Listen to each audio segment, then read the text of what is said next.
dia telah melakukan kejelekan, kemaksiatan yang begitu banyak, Allah kada mengampunakannya, lalu terus menerus di dalam kemaksiatan kepada Allah Subhanahu wa taala, sehingga setan pun juga pada saat itu berusaha untuk memalingkan dia daripada kebaikan. Sedangkan Allah berfirman, apa kata Allah Subhanahu wa taala? Qul ya ibadiyalladzina asrafu ala anfusihim la taqnatu min rahmatillah. Wahai hambaku yang telah melampaui batas di dalam berbuat maksiat kepadaku, la taqnatu min rahmatillah, jangan putus asa daripada rahmat Allah. Kenapa?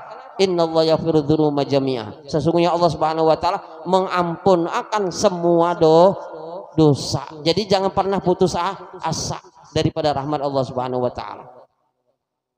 Lalu istiqomah itu tidak saja diperintahkan di dalam amal ibadah kepada Allah, tapi juga istiqomah itu diperintahkan di dalam menjauhi sesuatu yang dilarang oleh Allah Subhanahu wa taala. Jadi kalau bisa dibagi itu ada dua. Istiqomah di dalam beramal beribadah, ada istiqomah di dalam menjauhi sesuatu yang dilarang oleh Allah Subhanahu wa taala. Barangkali agak gampang, walaupun susah sebenarnya, cuman agak lebih gampang mengistiqomahi amal ibadah daripada mengistiqomahi meninggalkan sesuatu yang dilarang oleh Allah Subhanahu wa taala. Misalkanlah istiqomah tidak melihat sesuatu yang dilarang oleh Allah, ini jauh lebih besar dampaknya buat keimanan yang ada di dalam diri kita daripada istiqomah di dalam beribadah. Memang istiqomah di dalam ibadah ada dampaknya buat iman kita, cuman tidak terlalu besar. Yang besar dampaknya itu adalah istiqomah di dalam menjauhi sesuatu yang dilarang oleh Allah. Nah, ini yang agak lebih susah. Tadi istiqomah tidak melihat sesuatu yang dilarang oleh Allah, istiqomah untuk tidak mendengar akan sesuatu yang dilarang oleh Allah, istiqomah untuk maaf tidak membicarakan aib orang lain. Ini istiqomah yang sangat istimewa. Makanya ada perkataan begini, kalau seandainya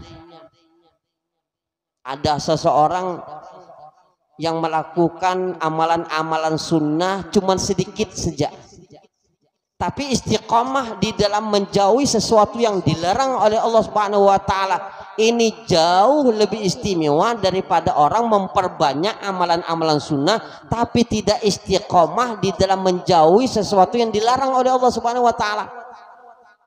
Misalkan inilah si A melakukan yang wajib, sunnahnya cuman qobliyah ba'diyah saja, itu pun cuman yang muakkadah saja, yang ghaira muakkadah kada dilakukannya.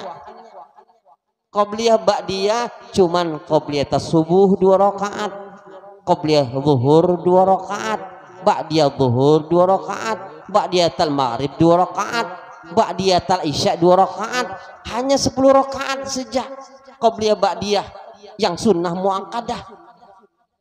Baca Al-Qur'annya cuman sedikit-sedikit saja, selembar 2 lembar setiap hari. Berzikirnya imbas sholat paling subhanallah, alhamdulillah, Allahu akbar, habis itu ada tambahannya. Tapi istiqomah di dalam menjauhi yang dilarang oleh Allah Subhanahu wa taala.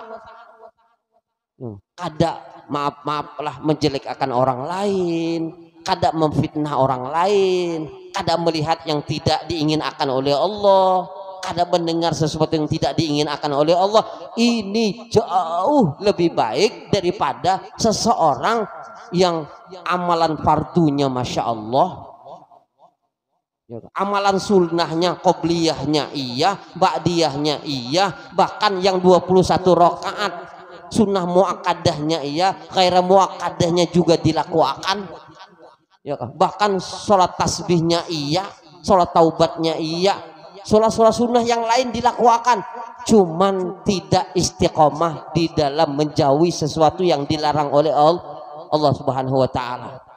Nah, lalu kita perhatikan diri kita. Kita ini termasuk bagian yang mana? yang sedikit amal ibadah tapi istiqomah di dalam menjauhi yang dilarang oleh Allah, atau banyak amal ibadah yang sunnah yang kita lakukan tapi tidak istiqomah di dalam menjauhi yang dilarang oleh Allah Subhanahu wa taala. Kali banyaklah yang kita